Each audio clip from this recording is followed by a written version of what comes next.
سلامونه او نیکې هیلې افغانانو ورونو، زه همیشه واته کاله مبارزه کې ما دا خبره کړې ده او بیم کوم چې په افغانستان کې د کفر د اسلام جنگ نه دی. زه ولې دا خبرې کوم؟ خو دا بعضې ناپویه نابالغه زما په دې خبره سر نه خلاصوي. نن خو په افغانستان کې شرعي نظام دی که نه، په افغانستان کې د طالبانو د حسابه چې دی به چې موږ شرایط راوستی. ولې په کابل کې په جوماتونو کې بمونه چوي؟ ولې بې ګناه افغانان شهیدانېږي د منځه ځي؟ ولې دا ولس ځورول کېږي؟ ولې؟ د دې سوال جواب تاسې ماته راکولی شئ. زه چې تاسو ته وایم چې سل کاله نه په افغانستان باندې دا جهاد روان دی او همداسې به روان وي چې تر څو پورې موږ د دغې جعلي جهادونو نه ځان نه ایستلی. یو خو الله د الله نبي چې موږ ته رالیږلی هغه جهاد دی، یو زموږ خپل د ګیډې نه جهاد دی. دی اوس هغه د پیغمبر علیه السلام جهاد په هماغه دغه استعمالۍ په موږ باندې صاحب مهربانه تباه او برباد کړو.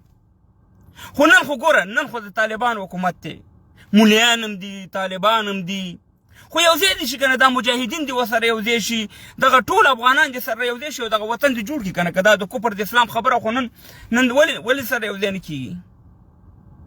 نن په هره ورځ تقریبا په کابل کې په جوماتونو کې چاودنې کېږي. په میډیا باندې خو داسې پابندي ده چې صاحب مهربانه خبره نه شي کولی. ذبیح الله مجاهد چې مخکې به د جمهوریت کې ناست و چې پټاخۍ به هم خلاصه شه په جمهوریت کې ویلي، ټمبم هم خطا کړی. اوس یې ټمبم وچوي، ذبیح الله مجاهد وایي پټاخۍ وایي چې هم نویس خبره هم نه وه. وروره پټۍ خاورې پرې ورچوي. نو خبره دا ده چې افغانانو ورونو تر څو پورې چې د دې شي نه موږ وتې نه یو، قسم په خدای که دا وطن جوړ شي، والله کې دا وطن په مخ کې لاړ شي. زه تاسو ته یو شی درته بار ځکه وایم چې زما د دې ځوانانو ماغزه خلاص شي. تکراري خبرې ځکه واته کاله زه لګیا یم، څومره خبرې به زما زی، څومره شیونه تاسو ته ما ویلي وو هغه ټول رښتیا شوي. درته مې ویل چې د غازي امان الله خان په خلاف باندې دی جهاد کوو، د غازي امان الله خان چې وطن یې جوړو، د انګریزانو نه استقلال اخیستی او اصلي ازادي چې وه د افغانستان، هغه د انګریزانو نه چې موږ ازادي اخیستې وه هغه وه. ځکه په هغه ازادۍ کې نه ماته پنجابي ټوپک راکړی، نه ماته روسي ټوپک راکړی، نه ماته امریکایي ټوپک راکړی، نه ماته ایران ټوپک راکړی، نه ماته چاینا ټوپک راکړی.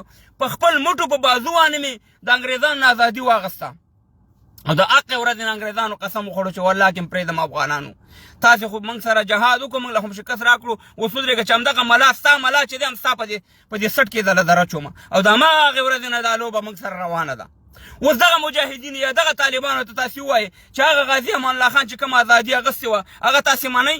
هغه غازي امان الله خان چې کوم بیرغ و هغه تاسې منئ یا نور شیونه منئ؟ نه مني، ځکه چې د دې خپل دې جهاد ته مقدس جهاد وایي، مګر هغې ازادۍ ته هغې خپلواکۍ ته دې خپلواکي نه وایي. اوس که د ازادۍ خبره شو، د خپلواکۍ خبره خو د مجاهدین د اعلان وکړي یا دې چې د غازي امان الله خان خپلواکي منځلې ده یا چې د طالبانو منځلې ده، دا جعلي خپلواکیانې ما باندې راولي او اصلي خپلواکي چې موږ د انګریزانو نه اخیستې هغه نه مني. نو افغانانو ورونو لم درک کوي. زما په دې خبرو ګوره ما تاسو همیشه ویلي دي چې زه نه د جهاد منکر نه یم، نه د عام مجاهد نه د غیم، نه د عام طالب نه. زما په دې خبرو سر خلاص کوي. دا یو دسیسه ده، دا تاسو سره پروګرام دی. دا 20 کاله چې دلته د کفار رالو دا د افغانستان د اشغال دپاره نه و راغلي. او لږ سرم خلاص کوي، لږ ماغزم خلاص کوي. 50 هېواده څه کوي چې افغانستان نیسي؟ اول دا خبره دلیل منطقي مني چې 20 کاله یو 52 ملکونه راځي افغانستان نیسي؟ بیا چې راله نو خو په افغانستان کې خو امن و که نه، په افغانستان کې خو امنیت و که نه؟ ولې دا بمبارۍ وکړې؟ ولې د هغه سړی ما په هره بمبارۍ په هر وحشت باندې ویډیو کړی ده، په هر وحشت په هر دغه زما ویډیوګانې پرتې دي، ټول خلکو کتلي. مګر دا بمبارۍ دې خپله کولې چې طالبان راوچت کړي. او د خدای په لحاظ په هماغه پاکستان کې دلته امریکایان ناست و، دلته د طالب بیس و چې ټریننګ کول یې خودکش او افغانستان ته یې رالېږل. وروره موټرسایکل باندې بیا کېنو، سپین بوټان او شاته کمبله او صاحب مهربانه چې ورځه وروځه جنت ته ګټې وکړو، ورځه جهاد ته، ورځه افغانستان ته. مګر هماغه پاکستان کې امریکایان هم ناست و، هماغه پاکستان کې طالب هم ناست و. په هماغه ټریننګ سنټرونو کې چې په کوم ټریننګ سنټرونو کې مجاهدو ته یې ټریننګونه ورکول، هماغه ته طالبانو ته ورکول. نو موږ ولې د دې دسیسو ښکار شو؟ 20 کاله دلته امریکایانو تېر کړي، یقین وکړئ چې دلته خلک وایي په ټریلیون 2.5 ټریلیون روپۍ لګولې او دی لګولې.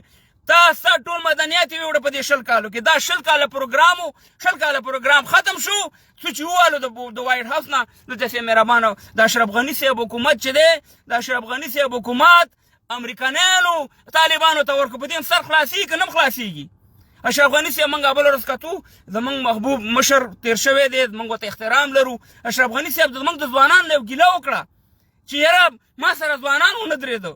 نو اشرف غني صاحب ګوره موږ هم انسانان یو، موږ ورته ویل چې اشرف غني صاحب تا ته موږ 2.5-3 لکه ملي اردو درکړې وه، تا سره چل امریکایانو وکړو، تا سره چل عام افغانانو نه دی کړی. اشرف غني صاحب محترمه، دغه 3.5 لکه اردو چې وه دا ستا په خدمت کې وه.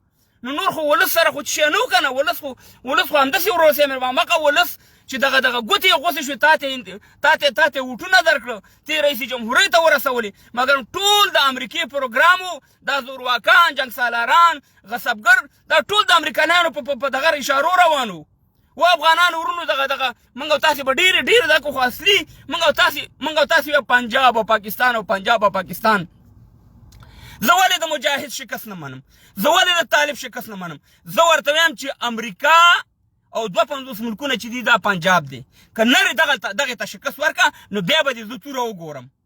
دغه اصلي د فساد جرړه دا ده، هغه ستا د افغانستان چې هر یو حکومت راشي ستا په خلاف باندې به هغه یو تنظیم یو دغه. نن په کابل جان کې دماکې کېږي، نن په کابل جان کې بې ګناه افغانان وژل کېږي. نو دا کم اسلام دی، دا کم جهاد دی چې د مسلمان په خلاف هم دی او د کافر په خلاف هم دی. د غازی امان الله خان په خلاف جهاد، د دیرشاه په خلاف باندې د کوپر فتوا، د داود خان په خلاف جهاد، د ترکی په خلاف جهاد، د حافظ الامین په خلاف جهاد، د بابر کارمل په خلاف جهاد، د ډاکټر سیم نجیب په خلاف جهاد. هغه چغې وه چې د مسلمان یم روغه کوم، دی ویل نه جهاد. د ګروره د صفت الله مجدي په خلاف جهاد، د رباني په خلاف جهاد، د ملا عمر په خلاف جهاد، د کرزي په خلاف جهاد، د اشرف غني صاحب په خلاف جهاد، او د ملا هیبت الله صاحب چې په کوم ځای کې غیب دی د په خلاف جهاد. اوس موږ ته خدای پاک داسې رئیس جمهور او داسې صدر اعظم راکړی چې موږ یې په سترګو نینو. یعنې پیغمبر علیه السلام، حضرت عمر په ولسونو ګرځېدو، په کلو کې ګرځېدو، داسې مهربانه پټ دی. یعنې دې ځان د هغې نه بهتر ګڼي. د خلکو رئیس جمهوران، صدر اعظمان په ملکونو دورې کوي، یو خوا بل خوا ځي وروره د خپل ملک دپاره اقتصادي برنامې تیاروي. زما ورسې مهربانه امیر المؤمنین پټ ناست دی، مهربانه مخ نه راښکاره کوي، وایي کیمره چې ده حرامه ده. حرامه ده په دې نورو طالبانو دا موبایلونه بند کړه که نه، په دې نورو طالبانو هم دا ټي وي او دا یوټیوب او دا فیسبوک او دا شی دغه هم بیا حرام دي که نه. نو خبره دا ده چې دا ټولې ډرامې دي چې موږ سره د اسلام په نوم روانې دي. او افغانانو ورونو زما په خبرو مه خفه کېږئ طالبه، که تا زما د خبرو ارمان ونه کړې هم طالبه، نو ته وایه چې باچا ته ډېر نالتي سړی. قسم دی چې دا زه کمې خبرې کوم دا ستا د پیدې دي. تا ته به وخت وښیي چې دا د قتل ډرامه چې ده چې مهربانه دا تا ته په دې ونه شل ځل ما خبرې کړي. نن موږ ته بعضې طالب پلوه یا طالب موږ ته ولیکي چې ته خو وطن ته راشه، وطن ته خدمت وکړه. زه به وطن ته درشم. ځه اول خو ته داسې کار وکړه چې د طالبانو د قطر دفتر دې بند کړه، چې امریکایانو د خرچه ونې اوسېږي، او ټول کورونه م راوړئ کابل ته. په کوټه کې م کورونه دي، ټول کورونه م راوړئ کابل ته. په کراچۍ کې م کورونه دي، هغه ټول کورونه م راوړئ دغه ته. دلته م اسلام پالي په لندن کې م شته دی، ستاسې د هم نظرې هم فکره چې په افغانستان کې ځان ته شریعت غواړي افغانانو ته، او دلته د کفر او د ډیموکراسۍ د قانون لاندې ژوند تېروي. په لندن کې چې کوم طالب پلوی دي هغه دې لاړ شي وطن ته، په امریکا کې دي، په جرمني کې دي، دا ټول د کډې ویسي خپل بچیان دلته ویسي. ځکه د پیغمبر علیه السلام حدیث شریف دی چې بل مسلمان ته چې یو شی غواړي ځان ته هغې ته هم انتخابې. نو تاسې ځان ته ډیموکراسي غواړئ، بچیانو ته د کافرو په مکتبونو کې، د انګریزانو په مکتبونو کې سبقونه وایي ستاسې بچیان، او ما ته په افغانستان کې شریعت غواړي او څه مهربانه شرعي نظام غواړي. داسې افغانان شته دی، زه راته په خدای قسم خورم افغانانو ورونو وایي چې ښه دی چې دا مکتبونه په افغانستان کې بند دي، او اوسېږي دلته په لندن کې افغانانو ورونو، اوسېږي دلته په امریکا کې. و خدای دې د دې اورمیږونه مات کړي. بچیان د امریکایانو د انګریزانو سره میکس مکتبونه وایي، دا د مجاهد بچي دي، دا د طالبانو بچي دي. مګر زما په افغانستان کې خویندې میندې چې په دغه کې دي، په پرده کې دي، وایي دا وایي شرعي نظام نه دی، پرې چې شرعي نظام راشي بیا دا مکتبونه شروع شي. داسې دې ته کوم الفاظ استعمالوي؟ که دومره در کې د اسلام جذبه او دومره تاسې په شریعت میینه سئ، خو لاړ شي دا بچیان هم بوځئ افغانستان ته که نه، هلته واوسېږئ. که تاسې لاړئ بیا به انشاءالله موږ مبارزین، موږ به انشاءالله تاسې پسې، بیا به موږ درپسې درځو. خو تاسو خو دا قرباني ورکړئ که نه، نو تاسو خو ټول په خارج کې ناست هستئ، بېنفټ خورئ، د سیال پیسې خورئ، د انګریزانو قانون لاندې ژوند تېروئ، د امریکایانو قانون لاندې ژوند تېروئ او په افغانستان کې شرعي نظام غواړئ. خدای مور میږونه مات کړه چې تاسې دا لیکلي کوئ او دا کوئ. نو افغانانو ورونو زمونږ مطالبه څه شی ده دغه نه؟ موږ خو جنګ نه غواړو. تاسو ته معلومات دی چې د جنګ خلاف سړی زه جنګ نه غواړم، ځکه زما په دې سر خلاص دی چې افغانستان کې دا جنګ چې دی دا پردی جنګ دی، دا جهاد نه دی، دا فساد دی، دا د افغان وجلې د افغانستان د تباهۍ او د بربادۍ جنګ دی.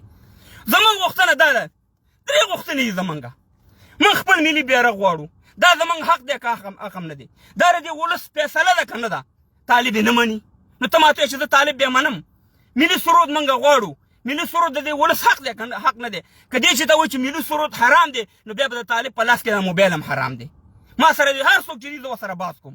په دې موبایل کې د دنیا حرامیتوبونه شته دی. نو که ته ماته یو ملي سرود حرامې، خو په دې لاس کې دا موبایل هم حرام دی، دا هم ګزار که په دې باندې پابندي ولګوه که نه. بل موږ د جینکو مکتبونه غواړو. دا 3 زموږ مطالبات دي. آیا دا غیر شعري دي، غیر افغاني دي، که دا زموږ حق دی؟ مګر طالب ته چې دا وایي دا پې بده لګي. طالب وایي زه فقط 50-60 یم که 1 لک یم، زه مسلمان یم، زه افغان یم، ما شرعي نظام هم راوړی. حالانکې په شریعت باندې قسم په خدای کې دې خپله پوهېږي. اداري فساد یې حد ته رسېدلی. په یو پاسپورټ کې $200 اخیستل کېږي، 1500 $1300 $2000 دی په رشوت. د پاکستان ویزا مخکې په جمهوریت کې به چې چا یو 2000 کلدارې په تورخم کې ورکړي، دلته هم چغې کړې چې دا وګوره د اشرف غني صاحب د لاسه په تورخم کې ورو 2000 افغاني رشوت ورکوي. مګر نن په $12,000 د پاکستان ویزا خرڅېږي. نن یو افغان چې د تورخم باندې اوړي 1,80,000 کلدارې رشوت ورکوي، او ستا په حکومت کې څه نخرې د افغانانو سره ونه شوي. نو خبره دا ده چې بل ورځ ما ملا یعقوب صاحب کتو چې یو خان چې دی زموږ د سر خولۍ ده او دا د واغه دی، و قربان دي شو ملا یعقوب صاحب. په ډیلاکونو حکومتونه نه جوړېږي، عملی تورخم کې د سره څه کېږي، په سپین بولدک کې د سره څه کېږي، په خوست کې د سره څه وکړه، په کونړ کې د سره څه وکړه، بل ورځ په کابل د پاسه بمباري وکړه، هغه عربۍ دله مړ کړو، د میندې دله ویوړو. نو په هسې په ډیلاکونو باندې موږ وغولوئ. زموږ ولس هم داسې مهربانه ولا داسې خبرې وکړي. په خبرو زه څه وکړم؟ خبرې خو د هغې ملا یعقوب نه زه ډېرې کوم. نه یوازې په خبرو به کېږي، عملي کار به هم کېږي. عملي د حکومتونه دي باید عملي دغه وشي. نو خبره دا ده افغانان ورونو، په دې زما خبرې بل افغانان ور موږ ډېر خفه کېږو په کابل جان کې. په هر ځای کې چې بیامني وي، بمونه چوي یا بېګناه افغانان وژل کېږي، بالکل موږ ورسره دردېږو. موږ په دې شي نه خوشحالېږو. زه خپله شخصا په دې شي نو خفه کېږم، ولې چې دې کې بېګناه افغانان د میندې. یو خبره زه کوم چې زه خپله یو افغان یم، پښتون یم، خو یو خبره کوم چې تر څو پورې پښتنو زه تاسو ته ویم، ځکه پښتون زه ټول پښتانه ښیم. بعضې پښتانه دا فکر کوي چې اسلام هم چې دی دا هم زما ټیکه ده، اسلام هم دا زما ټیکه ده، او د جنګ د لارې دا زما. تر څو پورې چې پښتون افغان په لاس قلم نه اخیستی، قسم په خدای دی که موږ پرمختګ وکړو. زه ته نو ټول د تاجک ازبک ترکمن په ځای پرېږده، هزاره ده ښیم. هزاره هغه خلک دي، هغه خلک چې زه یې پېژنم چې همیشه د قلم د لارې مبارزه کوي، همیشه د قلم د لارې خپل دغه کوي. او دا 20 کاله تاسې خو به هلته هم لیدلي، ما په دې اروپا کې هم لیدلي دي. زموږ افغانان چې راشي دلته اقربانان د کور نه مجبوریت هم لري، داسې نه چې نه لري. وروره دواره په ټیکوی باندې د پاکستانیانو په ټیکوی باندې خوشي کام ہے که کام نه یې، په اردو کې به ورته وایي. هزاره چې دی په اول ورځ ځان په کالج کې اچوي، اول ورځ یې ورسې مهربان د سکول غاړه ته کالج ته دغه ته پوهنتون ته خوشي. نو باید د قلم دغه لاره انتخاب کو افغانانو. بل افغانان ورونو ډېر میسیجونه ما ته خلکو وکړه چې یاره ملا دا چې نوم دی دغه رحم الله حقاني چې دغه څو ورځې مخکې په کابل کې په یو چاودنه کې مړ شو، د میانده لاړ. خلک وایي زه خو دا اصول لرم چې زه مړي پسې خبرې نه کوم. ملا دا رحم الله پسې ما ویډیو هم کړې، هغه ویډیوګانې هم زما شته دی. خو زه بعضې د دې پلویانو ته دا ویم چې ما پرېږده زه ورسره مخالفت لرم که نه لرم. زه تاسې نه یو 3 پوښتنه کوم. ملا رحم الله حقاني به دا ویلي چې یو سړی په یوروپ کې اوسېږي 15 کاله 6 کاله، نو د هغې هلته که کور والی د هغې نه بچیان پیدا کېږي. زه تاسې نه پوښتنه کوم، دا پلویانو ته ویم او د دې د هم نظرو ته ویم. که چېرته تاسې په اروپا کې 15 کاله یا په سعودي کې یا په امریکا کې یا په برطانیه کې 15 کاله تېر کړئ او بیا لاړ شئ، په دې 15 کالو کې تاسې نه تللی او بیا لاړ شئ خپلې ښځې له ښځې نن 2-3 بچي شوي، تاسې به هغه ښځه په ښځه ومنئ. رحم الله خو په دې باندې دا دغه کړی چې دا ښځه چې دا ورور دا کېدی شي چې ته په امریکا کې او ستا بچیان په افغانستان کې وشي. دا خبره تاسې د رحم الله منئ؟ یعنې ته به په امریکا کې بچیان به دې په افغانستان کې کېږي. دا خبره کړې که نه ده کړې په دې نټې پرته ده نو بیا ته څنګه وایې چې غټ عالم دی او غټ دغه دی بلې دا ویلی چې شراب خو حرام دي که نه که لږ وي که ډېر وي شراب حرام دی هغه ویډیو شته چې دا وایي چې شاه مهربانه شراب چې دي وروره صاحب مهربانه ته دومره څکلی شي صاحب مهربانه دا جایز خبره دی تاسو ته هم پلور و چې تاسې پلور هستئ بلې دا فتوا ورکړې په افغانستان باندې چې مکمل دغه د ملي اردو د افغانستان چې څومره افغانانو په هغه حکومت کې کار کوو ویل چې دا د امریکایانو نه مخکې دا باید مړه کوي دا ختم کوي ایا دا خبره صحیح وه د تاسو ته نه پوښتنه کوم راکړئ د درې جواب پوښتنه راکړئ که تاسې پالور هستئ او که تاسې که چېرته دغی تاسې د هغې خبرې منئ نو بیا خو بیا درې خبرې منئ نو بیا خو به داسې کېږي چې ته په اروپا کې او 3 بچي به د 3 کاله پس په افغانستان کې کېږي ایا دا عقل او دا شعور دا خبره مني د تاسې نه پوښتنه کوم زه هېڅکله عالمانو پسې عالم نه جار شم چې صحیح عالم لکه شیخ صاحب چې دغه مخکې ورځو کې شهید شو شیخ صاحب چې مخکې ورځو کې شهید شو شیخ صاحب دغه سردار ولی هغه عالم و زه ګوره خپله حنیفه مذهب یم خو دغه شان د عالمانو ته زه سلام کوم ځکه هغې خبرو کې اثر و هغې رښتیا خبرې کولې موږ داسې ډېر عالمان موږ منو چې هغه بالکل صحیح عالمان دي د هغې د موږ د خپو خاورې خو د دغه شان د عالمانو د خپو خاورې موږ نه یو او د هغې په خلاف یو چې هغه د ګېډې نه خبرې کوي هغه د ولس ګمراه کوي هغه زما ځوانان ګمراه کوي زه بالکل هغه عالم نه منم هغه عالم نه دی هغه شیطان دی زه ولې سمیع الحق ته تا خدای تاسې ورته عالم ویوئ د ښکته پښتنو نه پوښتنه کوم چې سمیع الحق هغه سړی دی چې خپله په پاکستان کې د ډیموکراسۍ د انګریزي قانون لاندې اوسېدو د ده د مدرسې د مخې نه دغه تېرېده ټانګونه تېرېده مهمات تېرېده 52 ملکونو او دې د جهاد فتوا په افغانستان کې ورکوله او هغه زوی به وړاته یې وګوره اوس هم لګېږي په افغانستان د جهاد ورکوي نو زه هغې تعلیم ویم زه خو دغه شان عالمان د دغه ته شیطانان یم ځکه چې افغانستان کې یو رقم ته قرآن ترجمه کوي او په پاکستان کې بل رقم ترجمه کوي قرآن خو یو رقم ته دی 2 رقمه نشته مګر هم دي 2 رقمه دا بعضې خلک وایي دا په اروپا کې ناستې تاسې وروره هورو او دې دغه د ټولو نه چې ډېره بې حرمتي کوي دغه شیطانان عالمانو د هورو کوي چې داسې اوړي هم اویا ورو دي او که داسې راوړي هم اویا ورو دي ټول منافقت دغه خلکو کې دی د ټولو نه بېعزتي دغه د قرآن او دغه د حدیثونو او دغه د هورو کوي دغه مولان چې په ناستې وروره هر وخت دې ته پیغمبر علیه السلام کې خوب کې ورځي دا پیغمبر علیه السلام موږ ولس ته ولې په خوب کې نه راځي چې بس صاحب مهربانه تاسو ته په خوب کې درځي او په جړا شي او دا شی مکارم شروع کړې ده نو خبره دا ده چې موږ د شیخ رحم الله هله به موږ منلې چې دی چې ته صحیح په قرآن په حدیث او صحیح مسلې کولې نه داسې مسلې چې هغه مې د اسلام نه خارج وي هم د پښتنو د دغه سره ته خدای چې ته یو سړی په یوروپ کې ناست وي او ښځې بچي په دغه کې راوړي او په افغانستان کې راوړي دا عقل مني تاسې چې د هغې په لور هستئ چې داسې غټ عالم لاړو د منځه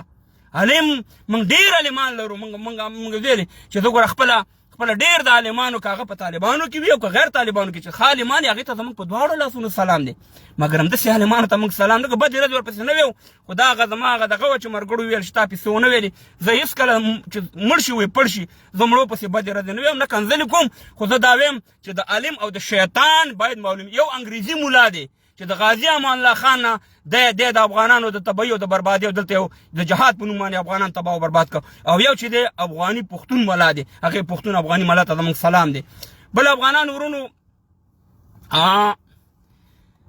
په سوات کې چې څه روان دي په ښکته وطن کې چې څه روان دي دا خو ټولې خبرې تاسو ته ما کړي ښکته پښتنو ټولې خبرې زما په دې نیټ شته دي او تاسې خپله مصدقوئ چې ما څه ویلې هغه رښتې دي تاسو ته ما دا ویلې چې شروع به د باجوړ نه کېږي په باجوړ کې به پوستې نیول کېږي بیا به پرېښودل کېږي تاسو سره یو جعلي لوبه روانه ده تاسې راځئ اول دغه پاکستان مطالعه پاکستان لږ وګورئ چې دې کې څه لیکلي دي ټول دروغ لیکلي زه دا وایم چې په نوم باندې خو سړی مسلمان کېږي نه که نه تاسې ولس مسلمان هستئ په پاکستان کې مګر پاکستان د اسلام په نوم جوړ شوی صحیح ده که نه تاسې ووایئ یو سړي نوم دغه دی یو سړي نوم مسلمان نوم یې ایښی دی خو هغه شراب هم څکي هغه د کافرو په قانون هم چلیږي هغه زنام کوي هغه سود هم کوي هغه وروره هیله منډۍ هم لري هر شی کې دغه نو ته ماته وایې چې هغه مسلمان دی روژې نه نیسي لمونځ نه کوي هېڅ شی نه کوي هغه مسلمان کېږي نو ته ماته وایې چې پاکستان په نوم باندې که پاکستان کا مطلب کیا لا اله الا الله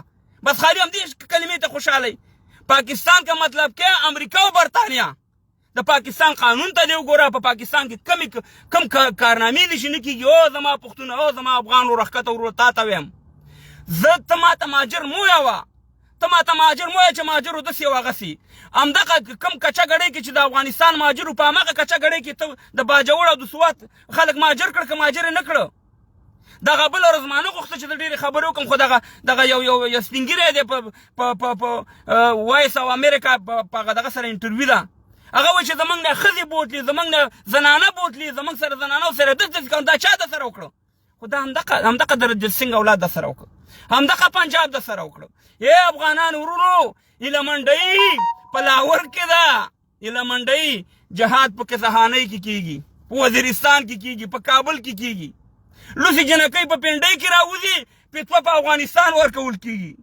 د شرابو غټې غټې کارخانې په پاکستان کې جوړیږي د جهاد فتوا په افغانستان کې ورکول کیږي و د خدای په لحاظ باندې تر څو پورې زمونږ به عقل او شعور به سره ما تاسې ته ویلي دي چې نن تاسې وایه چې یاره موږ به د انتخاباتو د لارې او د قانون د لارې پاکستان کې قانون شته دی نه پاکستان قانون کم دی پاکستان قانون خو د جرنیلانو کرنیلانو په لاس کې دا نن دی نن چې ته داسې زه منمه چې ته عمران خان وایه چې داسې به کامیاب شي دا نن ته عمران خان په چوکۍ کېنوه عمران خان فیصلې کولی شي ځکه فیصلې خو د پوځ د باجوا او د امریکې په لاس کې دي که نه نو تر څو پورې ما تاسې ته وویلې نن ما په باجوړ کې وکاته چې خلک راوتي پرونی ویډیو ده که نه تر څو پورې چې تاسې یو 10 لکه 15 لکه خلک راوتي ناستئ او په دې اټک باندې خپلې بسترې اچولې نه او دې پنجاب تورمخې ته دې د رنجیت سنګ اولاد ته دا پرتګونه هم ترې نه ایستلي او په اټک هم نه یې اړولي او دلته خپل یا لوی افغانستان یا ځان ته پښتونستان اعلان کړی نه یا پښتونه در په در به یې خاورې په سر به یې پرون په بله ورځ په سعودي کې 6 دانې هغه په اکسیډنټ کې پښتانه اقربانان پکې مړه شو شهیدان شو خبره دا ده چې دې په خپل وطن کې کار نشته د مجبورۍ نه هلته تللی سعودي سره مزدوري کوي ځکه هلته سه مهربانه ده داسې حدیث موږ ټیک ده مرګ په نیټه دی خو الله تعالی موږ تاسو ته عقل او شعور هم راکړی دی موږ تاسو د نړېدلې کمیونه پیغمبر علیه السلام ډډه کړې ده نو خبره دا ده چې دغه به تاسو سره کېږي دا لوبه به تاسو سره روانه زه په منظور پښتون په ایمل ولی خان په شیرپاو صاحب په چکزي صاحب بیغه کوم چې دا قوم نور مو وجنئ دا قوم نور مو وجنئ یا د عمران خان سره غږ وکړئ چې لوی افغانستان یا ځان د پښتونستان دا د اخري لاره دی ده د جنگ مه کوه د تا ته نه یم چې ټوپک راواله راوځئ 10-15 لکه او په دې اټک ورته ور واړوئ او پنجابي ته ټیم ورکئ چې د 8 ساعتو پورې تور مخې وځه زما د خاورې نه دا زما د پلار نیکه خاوره ده دا بعد بې عقل پکې راپاسېږي پاکستان نه هم کو پہچان دیا او خدای دې په سترګو ړوند که دا پاکستان نه چې ته په دې پښتانه خاوره اوسېدي دا ستا د پلار نیکه د خاوره ده دا د پاکستان خاوره نه ده دا د پنجابي خاوره نه ده دا د رنجیت سنګ د اولاد خاوره نه ده دا ستا د پښتون خپله خاوره ده نو خبره دا ده چې ولې په دې خبرو ځان غولوئ ولې بدې ردې ویوئ زه تاسو ته هغه حقیقتونه ویم چې ستاسې د خلاصي لاره چې دا دغه ده افغانانو ورونو ړم درکئ قسم دی چې ړم درکئ موږ خو پوهېږو چې لوبه څه شی ده لوبه تاسو سره څوک کوي څوک چا د سره روانه کړې په دې ټول هم سر خلاص دی خو ړم خوږېږي قسم دی که ړم نه خوږېدی ولاکې مې د فیسبوک ته مخ هم راړولی خو قسم درته خورم چې ډېر ځورېږم ډېر کړول کېږم ډېر مې زړه درد کوي د درد نه دلته راشم تاسو سره خبرې وکړم ستاسې هم څه نه سکون وشي زه په لرو بر افغانانو پښتنو باندې ډېر ځورېږم او ډېرې بدې ورځې را روانې دي تاسو سره یو جعلي جهاد تاسو سره یو جعلي اسلام باندې تاسې غولول کېږئ او د خدای په لحاظ اختلافات پرېږدئ خپلو کې سره یو لاس ورکړئ چې تر څو پورې تاسې خپل یو بل سره لاس نه ورکړئ همدغه شان دی به تاسې باندې یو جعلي شریعت به در باندې سوات کې راولي جعلي شریعت به در باندې سه مهربانه په وزیرستان کې راولي دلته شریعت ما ته څه ضرورت دی زه خو یم پښتون ټول شریعت زه خو یم مسلمان ټول شریعت په افغانستان کې وګورئ که نه وګورئ اوس خو دې شرعي حکومت دی جنګ خو دې بچ شي ورشي څنګه دماکي کېږي څنګه لوبې کېږي دا څوک یې کوي خو ټول همدغه د پنجاب نه ټول همدغه لوبه ده د پنجاب لوبه ده ورور مهربانه همغه بمونه دي مخکې وروره یو ته ورکول په لاس کې اوس هغه لاس بدل کړو بل ته یې ورکړو چې وروره په جوماتونو کې دا کم اسلام دا کم شریعت دی نو خبره دا ده چې افغانانو زما همدغومره خبرې وي بل یو خبره کومه الله دې وکړي چې زما خبرې د ټیک ټاک په مرګړو بدې ونه لګي ما له مرګړي پوښتنه کوي چې ټیک ټاک ته راشه زه ستاسې د ټیک ټاک ځوانانو ټول ته سلام کوم خو زه ټیک ټاک ته په یو مینه تاسو سره راغلی وم تاسې ما ته یو احترام لرودو یو قدر م لرودو خو زه د بعضې ځوانانو نه مې زړه تور شو د ټیک ټاک نه ځکه ما خو ویلې چې زما څه زه به د ټیک ټاک ځوانانو سره شریک کړم تاسو سره به شریک کړم چې زما څه تجربه یې داسې نه چې زه ډېر پوه یم خو زه ګورم زه پوهېږم چې زه خپلو افغانانو سره خپلو پښتنو سره په مقابل کې راځم. زه د هېرې سړی نه یم چې د چا د کنځلو یا د بدې ردې نه زه وېرېږم یا دغه یم. دغه د پي ټي آی ورونه دا زما خبرې دي ښه واورې په دې لایف کې به وي. دا ټول یو طرف ته و، زه ځان له بل طرف ته وم. یعنې د سوشل میډیا چې دا د پي ټي آی والا د عمران خان د پارټۍ ډېره مضبوطه ده، په دې کې شک نشته. دې ټولو سره مې مقابله کړې ده او نن ټول زما خبرې ته راځي چې تا رښتیا ویلې، ځکه چې زه په حق وم، ځکه دا ځان ما په حق ګڼلو او زه حق وم الحمدلله دا ټول شی. نو زه د چا نه یېرېږم نه د آی اس آی نه یېرېږم نه د سی آی نه د چا نه یېرېږم. خو زه چې ټیک ټاک ته نه راځم زما وجه دا ده چې زه نه غواړم چې زه د خپلو ځوانانو سره په مقابل کې په جنګ کې راشم، ځکه چې دې به یو خبره کوي یو خبره به زه کوم. نو زما همدغه د فیسبوک لاره ده، ستاسې د الله عزت وکړي زما ویډیوګانې شیر کوئ. خو زه د بعضې مرګرو نه ډېر خفه یم. زه ګوره هغه سړی یم چې زه همیشه د اتفاق د اتحاد خبرې کوم، د دوه د جوړ خبرې کوم. زه ستاسې په منځ کې دا تاسې مه کوئ چې زه د یو سړي صفت کوم په بل بد لګېږي، یا د بل صفت کوم په بد ځان زه یو نیوټرل سړی یم، یو درمیانه سړی یم. تا که هر مشکلي ما ته په شخصي کې وي او ما ته په شخصي کې ټلیفون وکړه چې دغه موضوع څه ده. اوس زما نه بعضې ملګري په دې دغه د افغانان چې ته د عمران خان صفت کوې، وروره ولې زه به درته د عمران خان دا ویډیو شیر کړم چې دا وګوره په هسپتال ته راغلی په پېښور کې دا 2-3 کاله مخکې او افغان ورته وایي چې زموږ په دې کې شفاخانه نشته. نو ما دغه په حیثیت باندې چې دې ته پیغور وکړم د خپل لیډرانو ته چې وګورئ هغلته شفاخانې جوړې کړي، زما یو افغان یا زما یو پښتون راپاڅېږي عمران خان ته وایي چې موږ ته یو شفاخانه په افغانستان کې جوړه کړه. نو دا خبرې بدې دي. یا ما 8 کاله ویلې چې دا باجوا چې دی دا غدار دی، دا باجوا چې دا د امریکایانو ایجنټ دی، دا پاکستان یو جعلي حکومت دی، دا یو غلام حکومت دی. نن عمران خان هغه خبره کوي، زه کومه. نو په دې کې د صفت څه خبره ده؟ ورونو ولې سر نه خلاصېږي؟ ولې ستاسې په خبره سر نه خلاصېږي؟ کومې خبرې چې 8 کاله ما مخکې کولې هغه د پي ټي آی عمران خان یې کوي. نو زه اوس ما ته ووایې چې هغه کومې خبرې ما کولې یو سړی ته دی، نو زه اوس سره مخالفت په چیش کې وښیم.